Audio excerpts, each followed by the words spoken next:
위해서 기도해 주시기 바랍니다. 자, 오늘 이 스가랴서 13장을 공부합니다. 이제 14장 총 14장 남아 있는 중에서 13장, 14장 남아 있습니다. 이 13장은 또 간단해요. 9절밖에 안 됩니다. 그래서 13장을 오늘부터 살펴보는데 성경 어디든 다 중요하지 않은 데가 없지만 여기 또 13장도 9절로 되어 있는 13장에도 정말 깊이 생각할 것이 많아요. 13장에도. 자, 우리 13장을 한번 읽기 전에 대략 제가 말씀을 드려보면 우선 12장 10절에 우리가 많이 생각해 봤죠. 내가 다윗의 집과 예루살렘 거주민을 위해 은혜의 영과 간구하는 영을 부어주리니 그들이 곧 자기들이 찌른 나를 바라보고 사람이 자기 외아들을 위하여 애곡하듯 그를 위하여 애곡하며 사람이 자기의 처음 난 자를 위하여 몹시 슬퍼하듯 그를 위하여 몹시 슬퍼하리로다. 이게 이제 예수님이 재림하실 때에 이스라엘에서 벌어지는 일들, 세계에서 벌어지는 일들을 얘기하는데 이 13장은 12장 10절의 이 내용을 만약 여러분들이 돋보기가 있다면 돋보기로 다 이렇게 크게 확대해서 보는 것으로 이렇게 생각하시면 될 것 같아요. 그 부분을 12장 10절을 더 자세하게 그 안에 들어있는 내용을 더 자세하게 기록했다고 생각하면 될 것 같습니다. 팔레스타인 땅과 사람들의 그 영적인 정화, 그러니까 깨끗해지는 거, 여기 목탕에 가서 목욕해서 깨끗해지는 게 아니라 마음의 영혼이 깨끗해지는 그런 주제가 이 13장의 주제입니다. 그래서 1절부터 6절까지 6절은 그 예수님이 재림하심으로 인해서 천년왕국이 될 때는 이런 어떤 축복이 있을 것이고 또 7절부터 9절까지 마지막 3절은 이 천년왕국이 축복이 오기 전에 반드시 또 와야 할 게 있어요. 그게 대환란이거든요. 그 대환란의 상황을 아주 리얼하게 간단하겠지만 아주 무서운 내용을 거기에 기록하고 있습니다. 주로 이제 이스라엘 사람들이 남은 자만 남게 된다. 이스라엘에 다 사는 게 아닙니다. 이스라엘의 이렇게 3분의 2는 다 죽는다. 남는 3분의 2다. 이런 그 예언이 이렇게 기록되어 있습니다. 그래서 7절부터 9절까지는 대환란의 상황을 보게 됩니다.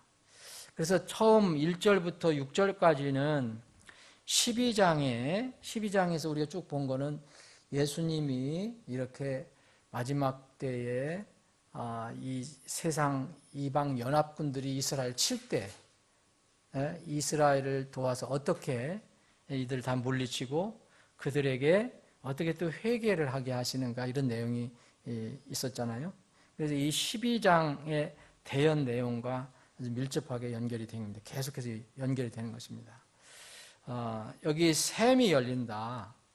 이런 얘기는 이스라엘 민족의 죄가 정말 극적으로 제거된다. 제거되는 건 뭡니까? 진정으로 회개를 하면 되는 거잖아요. 심판받기 전에 진정을 하면 되는 거거든요. 그래서 여기에 스가랴서 이미 여기 스가랴 대언자가 이 3장 9절에 보면 만군의 주가 말하노라 내가 여호수아 앞에 놓은 돌을 보라 한 돌에 7 눈이 있느라 보라 내가 거기에 새길 것을 새기며 그 땅의 불법을 하루에 제거하리라 이런 예언이 있었거든요. 그래서 이스라엘은요 극적으로 회개를 하게 돼요. 하나님의 섭리 가운데서. 그래서 하루 만에 정말 이것은 어떤 극적으로 오래 걸리는 게 아니라 극적으로 이루어진다는 것을 표현해 주는 거라고 생각합니다. 그래서 그 결과로 이스라엘 민족은 순식간에 태어난 어떤 아이처럼 그렇게 민족이 그렇게 태어날 것이다 라고 대언을 하는 겁니다. 그래서 이사야서 66장 7절 8절에 보면 이런 말씀이 있거든요. 그녀가 진통을 겪기 전에 해산하고 자기의 고통이 임하기 전에 사내 아이를 낳았으니 누가 이러한 일을 들었느냐? 누가 이러한 일을 보았느냐? 땅이 하루에 만들어져 열매를 내겠느냐? 세상에서는 그 불가능하다는 거죠. 이사야 대언자를 통해서 지금 말씀하신 것이. 그런데 혹은 한 민족이 순식간에 태어나겠냐? 민족이 한순간에 태어나는 게 아니거든요. 이게 낳고 그래서 그 민족이 생기는데, 그런데 시온은 진통하자마자 자기 자녀들 낳았더라. 이건 뭐냐면 한 민족이 큰 진통을 겪고 대환을 겪고 이제 하나님의 섭리 가운데서 그들이 이제 회개를 해서 민족 자체가 하나님을 섬기는 그런 민족으로 다시 태어나는 것을 얘기하는 겁니다. 그래서 13장 1절에 보면 그날의 죄와, 그날이라고 얘기하잖아요. 그날의 죄와 더러움을 씻기 위한 셈이 다윗의 집과 예루살렘의 거주민들을 위해 열리리라. 거주민들을 위해라고 됐는데 정확히 하면은 거주민들에게입니다. 투예요. 그러니까 그 예루살렘 그 다윗의 집에 그게 열릴 것이다 라고 했어요. 단순히 그냥 우회하는 게 아니라 그게 직접적으로 그 예루살렘 그 집에, 그러니까 그 이스라엘에게 열릴 것이다 라고 그렇게 얘기하고 있습니다. 자, 1절도 굉장히 중요한 말씀인데 그날에라고 했어요. 그날에 우리가 지금 계속 보고 있는데 특히 12장서부터 여러분 그날에라는 것을 중요하다는 것을 말씀드렸잖아요. 그날에 계속 그날에 지금 나오잖아요. 그래서 그날에 우리가 지금 정확한 날은 모르지만 하나님께 정해 놓으신 그 날이 있다면 그날에 이 일이 이루어질 것입니다. 그날에 죄와 더러움을 씻기 위한 샘이, 이건 파운틴인데 정말 우리가 시골 같은 데 가면 좋은 샘이 있으면 거기 물이 푹 그냥 그 옹달샘 같은 푹 올라오잖아요. 깨끗한 물이. 이런 것을 상징적으로 얘기하는 거죠. 뭐 실제로 그런 물이 있다는 것보다도 그런 물이, 샘이 이스라엘 민족에게 열릴 것이다. 지금까지는 안 열렸다. 근데 이걸 샘이 그럼 뭐냐? 샘에 가서 목욕을 한다고 해서 그 사람이, 민족이 변화됩니까? 그게 아니고 이 샘은 이 사람들의 마음을 완전히 깨끗하게 정해 줄 수 있는, 정화시켜 줄 수 있는 주님을 의미합니다. 주님. 그래서 여기 시편 36편이라든지 예레미야 이런 데 보면 이게 생명의 원천, 그 샘이 주라고 이렇게 얘기합니다. 시편 36편 9절에 보면 생명의 원천, 생명의 원천, The fountain of life. 그러니까 어떤 삶의 어떤 샘은 주께 있음으로 그랬어요. 우리가 주의 비단에서 빛을 보이리로다. 예레미야 대언자는 정말 눈물로 이스라엘 회개하도록 기도한 슬퍼한 그런 대언자였지만 이 이스라엘 사람들에게 그 생명의 샘이 도대체 뭐냐, 누구냐, 그걸 바로 하나님이라는 것을 알려줍니다. 내 백성이, 예레미야 2장 13절 보면 내 백성이 두 가지 악을 행하였나니 그들이 생수의 샘, 파운틴 똑같아요. 이 생수의 샘인 나를 버리고 또 스스로 물조정구를 곧 물을 가두지 못할 터진 저장고들을 팠느니라. 스스로 인간의 힘으로 팔려고 했던 거, 그 저장고와 하나님이 준비하신 생수의 샘을 비교합니다. 예레미야 17장 13절에는 오 주여 이스라엘의 소망이시여 주를 버리는 자들은 다 부끄러움을 당하며 나를 떠나는 자들은 땅에 기록되었으리니 이는 그들이 생수의 근원, 생수의 샘, 파운틴이 똑같아요. 이제 흠정역은 근원이랬다가 원천이랬다가 샘이랬다가 이렇게 번역을 했는데 생수의 샘, 근원이신 주를 버렸기 때문이다. 똑같은 샘을 얘기합니다. 여기서 얘기하는 파운틴이에요. 그날 죄와 더러움을 씻기 위한 샘이 이스라엘에게 열린다. 그래서 이스라엘에게는 이것을 왜 이렇게 표현을 했을까? 이스라엘 사람은요, 성막을 알고 있습니다. 성전을 알고 있습니다. 성전에는 반드시 필요한 성스러운 도구가 있는데, 기구가 있는데 그 중에 하나가 바로 레이버라는 거예요. 그게 뭐냐? 이 물두멍이에요. 이 물두멍은 반드시 필요한 거죠. 제사장들이 손도 씻고 뭐 하고 나서 손 씻고 씻기 전에 하기 전에 씻고 하는 이런 정결하게 하기 위한 그런 이 기구였는데, 도구였는데 이스라엘은 그걸 알고 있거든요.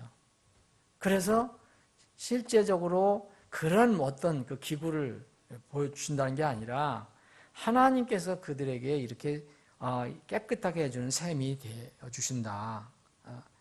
이것은 우리가 이제 이 신약을 공부하게 되면 이 셈이 무엇인가, 무엇을 가리키는지 이제 알게 됩니다. 이 셈은 이 신약에 오면 피가 되는 것이 피가. 예수님께서 흘려주신 그 고귀한 피가 사람들을 정화시켜주고 죄와 불법에서 건져주시는 그런 일이 됩니다. 그래서 메시아가 십자가에서 못 박히고 로마 병정들에 의해서 옆구리가 찔려졌을 때 주님 몸에서 흘러나왔습니다. 그 피가. 그래서 그 흘러나온 피의 셈이 예수님 자신이었어요. 하나님 자신이었어요. 이 예수님으로부터 나오는, 하나님으로부터 나오는 이 피만 사람들의 죄와 불의와 더러움을 정화시켜 줄 수 있어요. 그 외에는 불가능합니다. 목욕을 수백 번, 수천 번 해도 소용없어요. 마음은 영혼이 깨끗해져야 되니까.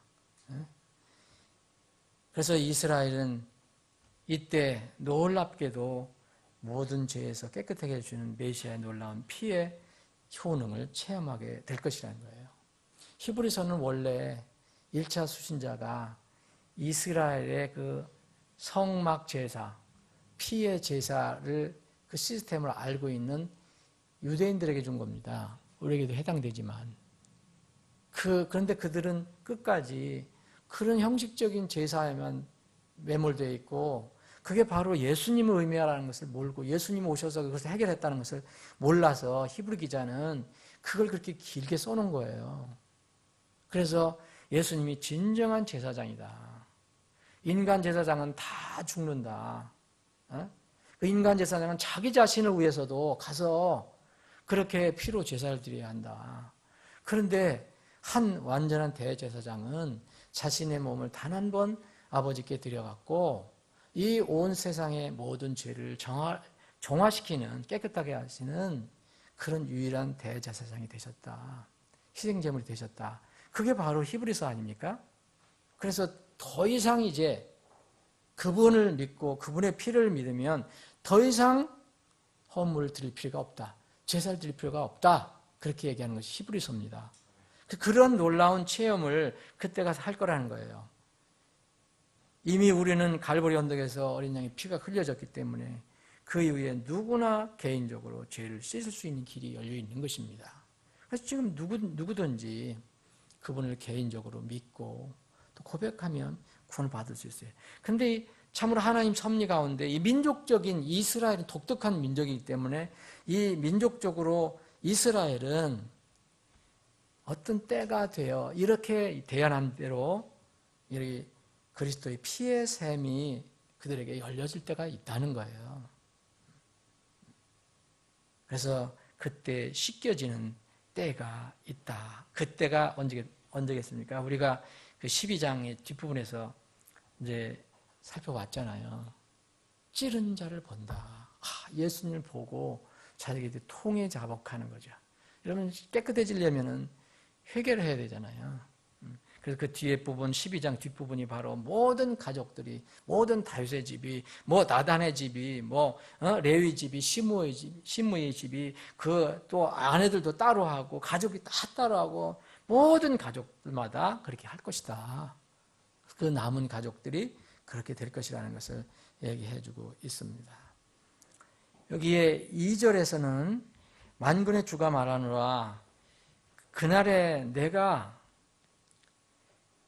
그 우상들의 이름들을 그 땅에서 끊어 그것들이 기억되지 못하게 하며 또 대언자들과 부정한 영을 그 땅에서 사라지게 하리라. 그때예요. 그날에 죄와 더러움을 씻기 위한 건데 1절에 그날이라고 또 2절에는 그날에 그랬어요. 그럼 이게 이 1절에는 그 이스라엘 사람들, 남은 사람들의 그 영혼이 변화되는, 씻겨지는 거예요. 그럼 2절은요, 사람을 얘기하는 게 아니라 땅을 얘기하고 있어요. 땅. 그 이스라엘 땅. 1절에 기록된 것은 사람의 내면에 관한 것이고, 2절에 기록된 것은 이스라엘의 외적인 땅에 관한 것입니다. 여러분, 이 순서는 항상 이러해요. 여러분, 지금 천국과 지옥을 얘기하면은 아니 뭐 천국 가지요 뭐 좋죠 뭐 이런 사람이 있거든요. 그런데 좋죠 가지요 그렇게 하고서 되는 게 아니라 뭡니까? 천국에 가려면은 그 땅에 알맞은 사람이 가야 되거든요.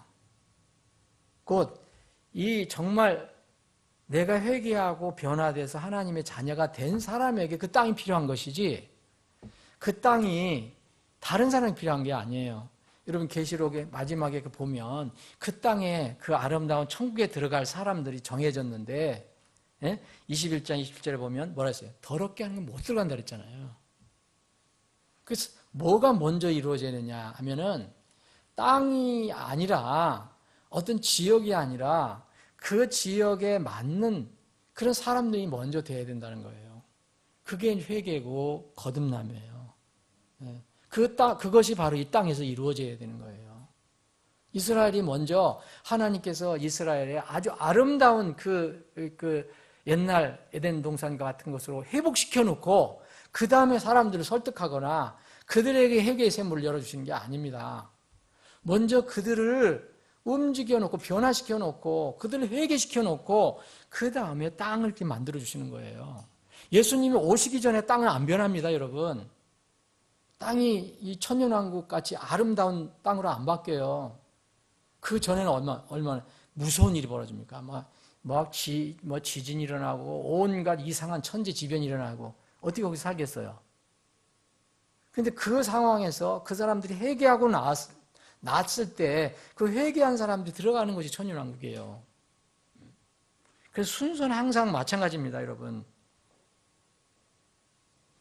여러분, 먼저 사람의 내면이 깨끗하게 되면요, 그 정화된 사람들이 들어갈 그 땅도 그렇게 그 사람의 영적 상태에 딱 맞는 땅이 되어야 합니다. 그래서 이스라엘에게 그런 복을 주시는 거예요. 우리도 마찬가지예요, 여러분. 우리 그 하늘의 초소에 여러분들이 집을 지금 하나님께서 주님께서 짓고 계신 아니면 다 지었다고 좀 보여요. 지금 다 지어졌다고 봐요. 요한복음 14장에 나와 있잖아요. 하늘의 초소를 마련하러 간다고 그랬잖아요. 다 지으면 다 마련하면 내가 널 부르러 오겠다 했는데 누구를 부르러 온 겁니까? 이미 그 처소에 알맞게 된 사람을 부르러 오는 거예요. 휴거되면요, 거듭나지 않은 사람은 절대 휴거될 수가 없어요. 그 나라를 갈 수가 없기 때문에 그렇습니다. 그래서 이 땅이 이렇게 회복돼야 된다는 겁니다. 근데 먼저 이것을 생각하면 안 돼요. 우리가 사는 곳은 앞으로 우리가 이제 천년왕국도 오르나라 하겠죠. 우리 원래 천년왕국이 저희가 아니고요. 우리 같이 육신이 완전히 변화돼 갖고 영화로운 몸으로 완전히 변화되어 갈 사람들은 땅이 저희가 아니에요. 본향이 아니에요. 거기는 1차 이스라엘 사람들 중에서 이제 육체적으로 변화돼서 육체적으로 구원받고 들어가는 사람들, 회개하고 들어가는 사람들이 살 것입니다. 물론 우리가 와서 또 왕 노릇도 하겠지만, 그래서 이스라엘의 땅이 그렇게 변화돼야 되는데, 그러면 어떻게 됩니까? 이스라엘이 가장 힘들었던 게 뭐냐면 두 가지 죄예요. 여기서 얘기하면 우상을 섬기는 거였어요. 우상을 섬기는 거. 그렇죠? 내가 그 우상들의 이름들을 그 땅에서 끊어버릴 것이다. 그래서 그것들이 다시 그들에게 기억되지 않게 할 것이다. 또 하나는 뭐냐면 대언자들과 그 부정한 영을 그 땅에 사라지게 하리라. 도대체 대언자는 뭐냐 이거예요. 참 대언자를 얘기하는 게 아닙니다. 예? 부정한 영에 의해서 이게 쓰임 받는 그런 거짓 대언자들을 얘기해요. 이스라엘 이스라엘 역사를 여러분 쭉 보세요. 참 대언자는 소수였고요. 거짓 대언자들이 얼마나 많았습니까? 그런데 이때가 되면 주님께서 이 두 가지를 정리하시겠다는 거예요.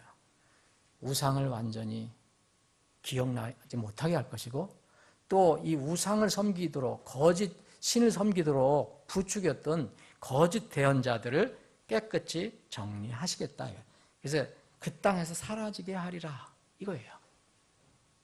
그러면 이제 사람들의 영혼이 마음이 완전히 하나님과 합하게 되고 그들이 살 땅도 그 사람들이 살기 아주 적합한 땅으로 바뀌어지는 거예요.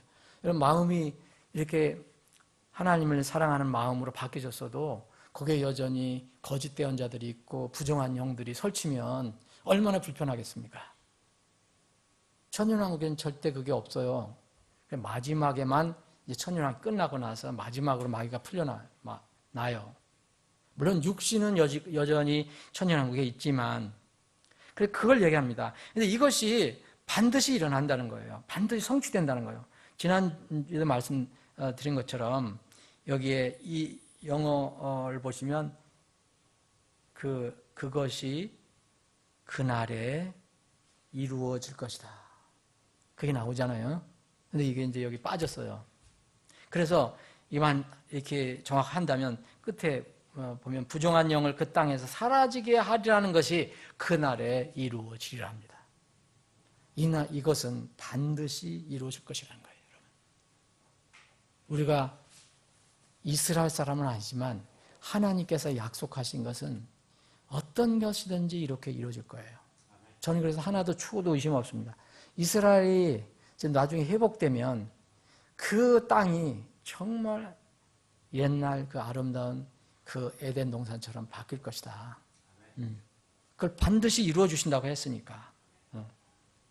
오늘 우선 이거 2절을 다 이렇게 정리를 못 하겠는데 하여튼 여기 1절, 2절 좀 묵상하시면서 우리는 지금 얼마나 좋은 땅에 살고 있어요. 사실은 이게 뭐 완전 회복된 땅은 아니지만 이게 우리나라가 지금 사막입니까? 얼마나 요새 또 그 날씨도 좋습니까? 살기 얼마나 좋아요. 우리 마음이 문제죠. 그래서 그러나 이렇지 못한 데서 사는 사람들이 얼마나 많은가. 지금 다니엘 목사 거기 사는 것도 그 지역도 북한보다는 낫지만 아주 그 힘든 곳이에요, 여러분. 자유를 잊어버리고 또 물질적으로 그렇고 거기서 사는 그분 그 한 달 생활비가 두 아이하고 부부가 같이 사는데 30만 원이래요. 생활비 최소 생활 30만 원. 우리하고 비교해 보세요, 여러분. 그런 데서 힘들게 이렇게 살아가는 분들도 있어요. 그러니까 감사하면서 한번 기도합시다. 특별히 이 시간에는 여러분들이 가지고 계신 기도 제목 하지만 그 김다니엘 목사님을 위해서 그리고 그 탈북자, 지금 30살, 25살 먹은 이 청년들이 탈출했는데 잡혀가면 가 죽잖아요, 또. 교화소 한 달 가거나. 그리고 그 목사님의 안전, 그리고 그 교회, 그리고 또 신라 선교사님을 도왔던 지금도 감옥에 있는 그 김형제, 빨리 나올 수 있도록. 여러분들 그분들 잘 모르더라도 여러분들이 기도 제목과 함께 기도하는, 정말 간절하게 기도하는 시간이 됐으면 좋겠습니다. 아버지 하나님, 우리에게 베풀어 주신 은혜와 사랑에 대해서 감사드립니다. 우리가 지금 누리고 있는 모든 것들이 참으로 감사한 것입니다. 그러나 때로는 저희들이 불평을 하고 불만을 하고 또 무관심하게 감사를 잃어버리고 살고 있음을 고백합니다. 주님, 우리에게 주님께서 베풀어 주신 것을 일일이 다 계산해 보면, 세어 보면 엄청난 은혜와 복이 있다는 것을 우리는 압니다. 때로는 우리가 경제적으로 어려움을 당하고 또 생계적으로도 어려움도 당하고 또 신체적으로 건강에 문제도 있고 또 사회 여러 가지 사람들과 관계도 어려울 때가 있지만 그래도 주님, 고통 속에 있는 형제들 비교해 보면 참으로 열악한 지역에 살고 있는 그런 형제들과 비교해 보면 우리는 하나님부터 너무 많은 것을 받고 누리고 살고 있습니다. 우리에게 이런 은혜를 주심을 감사하며 우리에게 주신 것을 정말 소중하게 잘 활용하며 하나님께 감사, 찬양을 돌리는 원천이 되게 해주시길 원합니다. 아버지 하나님, 특별히 오늘 우리 사랑하는 지체들이 각자의 기도 제목을 가지고 나왔습니다. 주님, 의인의 기도를 주님께서 꼭 들어주신다고 약속하셨습니다. 우리가 때와 시기는 정할 수 없습니다. 그러나 우리가 낙심하지 않도록 우리의 기도를 들어주시고 응답해 주시길 원합니다. 특별히 정말 지척에 2시간 정도면 이 차를 타고 가면 우리 북한 땅이 나오는데 그 지역에 갇혀 살고 있는 수많은 불쌍한 영혼들을 긍휼히 여기셔서 이들에게 자유를 허락해 주시길 원합니다. 그 공산 폭정하에서 짐승만도 못하게 살고 있는 혼들이 너무 많습니다. 특별히 믿음 때문에 그렇게 사는 백성들이 있는데 그들을 긍휼히 여겨주시고 저들에게 속히 자유를 허락해 주셔서 마음껏 주님을 찬양하고 경배할 수 있는 그때를 허락해 주시기를 원합니다. 아버지 하나님, 이 중국에서도 그 연변 지역에서도 어려움이 있습니다. 지금 다니엘 목사가 어려움이 있습니다. 피신 한중에 있습니다. 2명의 탈북자도 위험한 상태에 있습니다. 주님, 우리가 어떻게 할 수가 없습니다. 주님의 권능의 손이 필요합니다. 그 목사님을 도와주시고 보호해 주시고 또 그 2 탈북자도 주님 안전하게 한국으로 들어올 때까지 지켜주시고 인도해 주시길 원합니다. 이미 그들이 그 목사님의 그 전도를 통해서 예수님을 구주로 영접했다고 합니다. 주님, 하나님의 백성을 살려주시고 보호해 주시길 원합니다. 탈북자를 돕다가 지금 감옥에 갇혀있는 김형제 또 기억해 주시길 원합니다. 그를 속히 해방시켜 주시옵소서. 자유롭게 풀어 주시옵소서. 그 지역에, 연변 지역에 많은 탈북자들이 은신하고 숨어 살고 있는데 저들이 숨을 자유롭게 쉬고 자유롭게 살 수 있도록 그 길을 열어 주시옵소서. 오늘 이 시간에 저희들의 기도를 들으실 줄 믿고 감사드리며 거룩하신 예수님의 이름으로 기도합나이다. 아멘.